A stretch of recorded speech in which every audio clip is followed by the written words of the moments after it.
Hello guys, I am back to my channel. তোমরা সবাই কেমন আছো? আশা করি ভালো আছো। আমিও অনেক ভালো আছি। আবার একটা নতুন ব্লগ নিয়ে চলে এলাম। আর সকাল সকাল স্নান করে রেডি হয়ে তোমাদের সামনে চলে এলাম, কারণ আজকে আমাদের কালনায় বিখ্যাত মহিষমর্দিনী পুজো, সেখানেই যাব। আজকে শুভ অষ্টমী, মা যাবে পুজো দিতে, মায়ের সাথে আমিও পুজো দিতে যাব। সেই কারণে একটু রেডি হয়ে নিলাম আর তোমাদের সামনে একটু ইন্ট্রোটা দিয়ে দিলাম সকাল সকাল। চলো তাহলে আবার মেলায় গিয়ে তোমাদের সাথে দেখা হচ্ছে। তাহলে ভিডিওটা স্কিপ না করে সম্পূর্ণ দেখতে থাকো, আশা করি ভালো লাগবে। তাহলে দেখতে থাকো আর সঙ্গে থাকো। এরপরে আমরা টোটোতে উঠে পড়েছি, সোজা মেলার দিকে এখন যাব। তারপরে মেলার প্রাঙ্গণে আমি অনেকটাই চলে এসেছি আর সামনে এখন যাব, আমরা প্রবেশ করব। এরই মাঝে দেখছি এখানে এত সুন্দর সচেতন করেছে, মানে পুলিশ গার্ড দিয়ে চারিদিকটা একদম ঠিকঠাক রেখেছে, বেশ দেখে ভালোই লাগলো। চলো তাহলে এখন আমরা ভেতরে যাই। ভেতরে যাওয়া মাত্রই দেখো এত ভিড়, আমি দেখে অবাক হয়ে গেছি। যেহেতু আজকে অষ্টমী পুজো, মা এখান থেকে পুজোর প্রসাদ নিয়ে সোজা এখন মায়ের কাছে গেছে পুজো দিতে।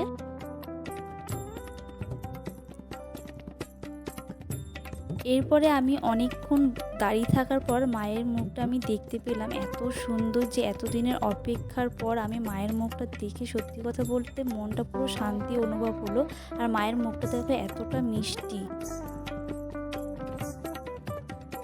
এরপরে এখান থেকে পুজো দেওয়া হয়ে যাবার পর বেরিয়ে পড়ার পর দেখছি এখানে অনেকে দণ্ডি কাটছে, মানে যারা যারা মানত করেছে। তারপরে এখানে একটা দোকানে চলে এলাম, ঠাকুরের কিছু জিনিস নেব। এখানে গোপুর জন্য আমি কিছু জামা নিয়ে নিয়েছি। গোপুর জামা নেওয়া হয়ে যাওয়ার পর একটা আমি ব্যাগের কিছু কালেকশান দেখছিলাম। এখানে ব্যাগগুলো বেশ সুন্দর ছিল, এখানে প্রাইস ছিল 100 থেকে 200-র মধ্যে। তাই এখান থেকে আমি ব্যাগ এখান থেকে কিছু নিয়েছিলাম।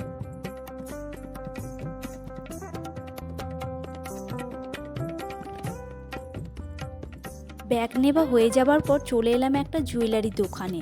আর এখানে এত সুন্দর সুন্দর জুয়েলারিগুলো বিক্রি হচ্ছিল, আমার দেখে বেশ ভালো লাগলো।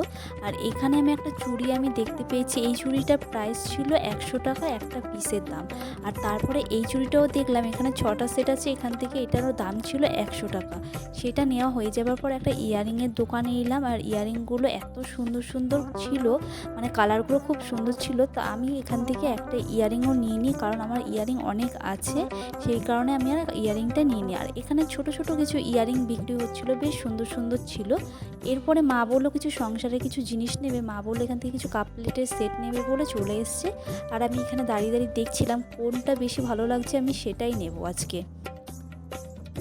এরপর আমি হাতে নিয়ে নিয়ে দেখছিলাম কোনটা বেশি ভালো লাগছিল। আর এখান থেকে আমি এই ব্ল্যাক কালারের যে দেখতে পাচ্ছ, এটা আমি একটু বেশ পছন্দ হয়েছিল। তারপর আরও কিছু দেখছিলাম যে কোনটা বেশি ভালো, সেটাই আজকে আমি নেব। আর মা বললো এটা বেশি ভালো লাগছে, তাই এই কাপটা নেওয়া হয়েছে। আর ব্ল্যাক রঙের যেটা দেখলাম সেটা নেওয়া হয়ে গেছে। আর এখানে চলে এলাম আমি একটা শান্তিনিকেতনের কুর্তির দোকানে। এই কুর্তিগুলোর প্রাইস ছিল 400 টাকা করে। তাই ভাবলাম যে এখান থেকে একটা কুর্তি নেব। তারপরে মা বললো এখান থেকে নেবার দরকার নেই। সেখান থেকে চলে আসার পর একটা শোপিসের দোকানে চলে এলাম। শোপিসগুলো ভীষণই সুন্দর ছিল, প্রত্যেকটা শোপিস মাটি দিয়ে তৈরি ছিল আর হাতের কাজগুলো বেশ সুন্দর ছিল।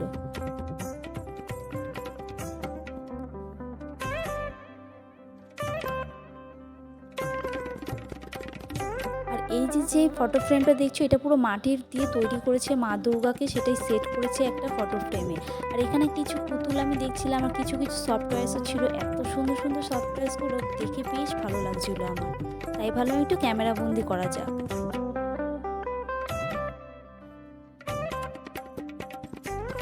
তারপরে চলে এলাম একটা ফুলের দোকানে। এখানে ফ্লাওয়ার ভাসগুলো এত সুন্দর সুন্দর, দেখে মনে হচ্ছে আমি সব নিয়ে নিই, কিন্তু প্রাইসগুলো বেশ হাই লেভেলের ছিল। সেই জন্য আমি ভাবলাম একটু ক্যামেরা বন্ধ করে নিই।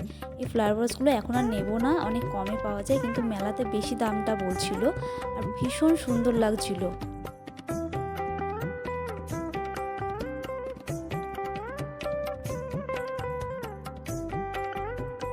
তারপর মা বললো এখান থেকে কিছু একটা নেবে। মা যেহেতু মন্দিরে পুজোতে যায়, ফল মিষ্টি এসব নিয়ে যায় যখন পুজো দিতে, মা বলে এগুলো দিয়ে ঢাকা দিয়ে নিয়ে যায়। এটার নাম আমি ঠিক জানি না।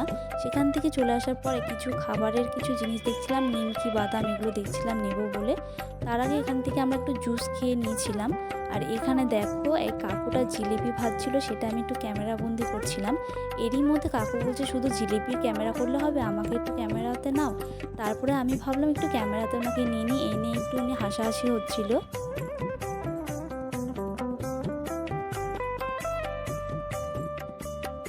তারপরে এখান থেকে জিলিপি বাদাম নিয়ে সোজা একটা দোকানে এলাম, আইসক্রিমের দোকানে। এখান থেকে আমি আইসক্রিম খাবো বলে আমি আমার দিদির জন্য আইসক্রিম এখান থেকে নিয়ে গেলাম।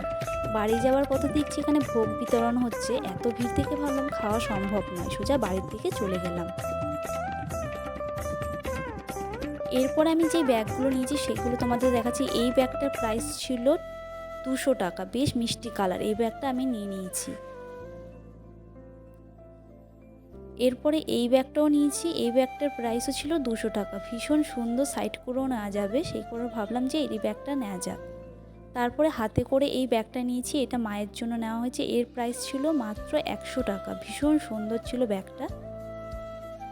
তারপরে আমি কিছু শোপিস নিয়েছি, এই বড় শোপিসটা দেখে আমার ভীষণ ভালো লাগলো, আর এই বউ শোপিসটা দেখে আরও সুন্দর লাগলো।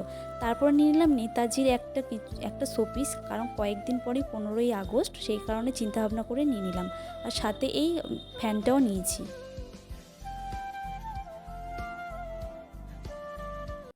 ফাইনালি গাইস মেলা থেকে ঘুরে চলে এসেছি, সকাল 10টায় বেরিয়েছি আর বাড়ি এসেছি 2টোর সময়। প্রচণ্ড ভিড় ছিল, পুজো দিতে গিয়ে অনেক লাইন ছিল, বিশেষ করে আজকে অষ্টমী পুজোতে তো অনেকেই জানো প্রচুর ভিড় থাকে।